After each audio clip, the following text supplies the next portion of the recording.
Pitoy, kailangan ba talaga natin gawin to? Aba, pag di tayo nagluto, kakainin natin hilaw yung mga gulay. Hindi ito yung ibig kong sabihin. Ano? Sinasabi ko, kailangan ba talaga nating mandamay pa ng ibang tao para masubukan ng ganitong klaseng buhay? Teka, bakit parang ako lang may gusto nito? Tinanong kita, di ba? Eh, hindi naman yun ang sinasabi ko eh. Ang sinasabi ko lang, tama kaya tong desisyon natin ng ganito. Bakit ba parang napaka-defensive mo? Hindi ako defensive. Kaya lang sana, bago pa tayo umalis, dapat tinanong mo na yan. Para iniisip mo na yan na mangyayari to. Tapos ngayon, parang ikaw nahihirapan. Nahihirapan din naman ako ah. Kala mo madali ito? Mahirap din mag-fight-fight tsaka mag-iip nito, no? Well, sana inisip mo rin yan bago ka nagdesisyon na pumunta tayo rito. Kung nahihirapan ka, akin na. Kuna.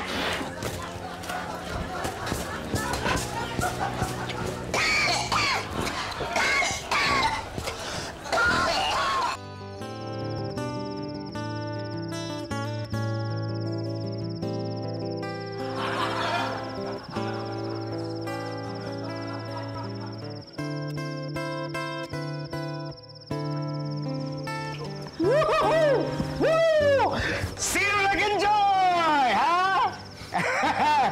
Ha? Sino napagod? Ang bihira naman. Lahat napagod, wala kahit isa nag-enjoy. Ako po nag-enjoy! Ayan, nakita nyo? Buti pa tong bata marunong mag-enjoy. Saan ka nag-enjoy, anak, ha? Nag-enjoy po ako nung natas kasi Tito Patrick ng gatas. Yun na yan. Hindi, ayan nyo, pangako ko, bukas meron tayong pupuntahan yung sinabi ni Jan. Meron tayong pupuntahan na adventure camp. Mag-e-enjoy kayo doon. May video game po doon.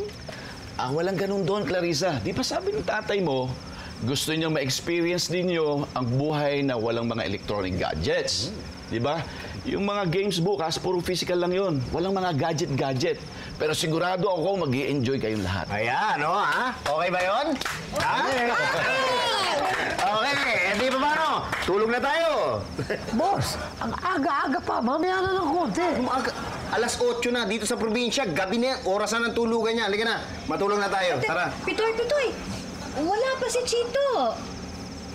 Teka, si Erika rin. Asan? Ayun, nagte-telepono. Ano? Ayun, Saan? Ayun! Pambira, sinabi ko na huwag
Uy, bukas na yan. Pahinga ka na.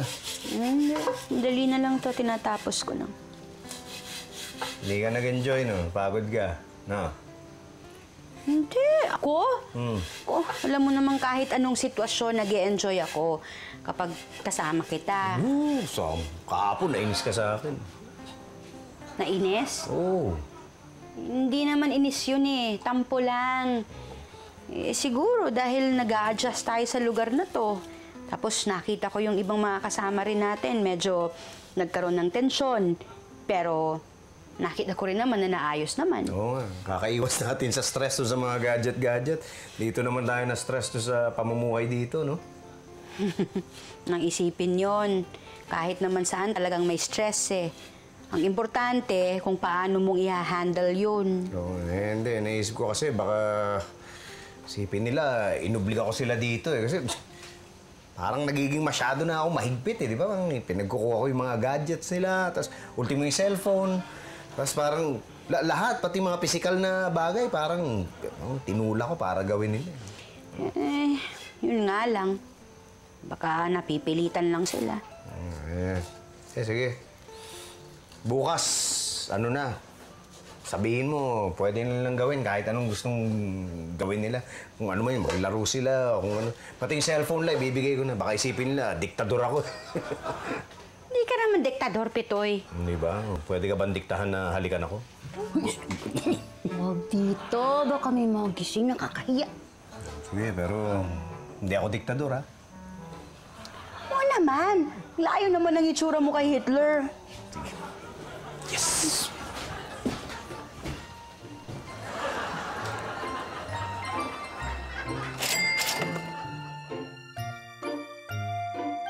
Ano kaya yung mga yun? Baka nagpunta sa adventure camp. Sabi mo kasi kagabi, pwede na nilang gawin lahat ng gusto nilang gawin. Oo, sabagay. Mga sila masisisi. Mas masaya nga naman doon.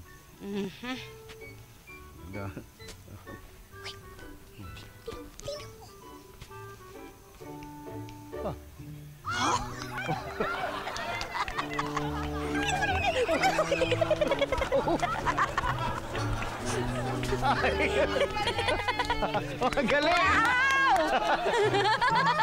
Mukhang nagkamali nga yata ako. O, yun pa, oh! Oh, kita mo naman, mukhang na-appreciate na nila ang buhay dito. Oo nga, parang nagbunga yung ginawa ko, ah. Salamat naman. Teka, sali. Uy, Anong ginagawa mo? Magpapadeliver ako. Mag-celebrate tayo. Hindi ba sabi mo gusto mo ng simpleng buhay? Ano yan? Oo nga. Sige, mitas na lang tayo dito. Talbo. yan, ganyan. Ito, healthy pa. Aray. Ano yan? Daming hantik. Ha? Daming hantik! O bakit dito mo pinalatan? Aray ko naman!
Hoy, holding hands!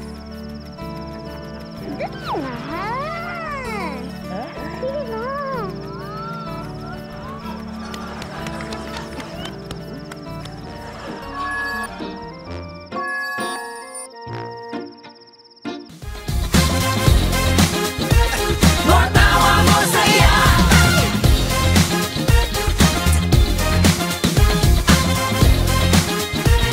Short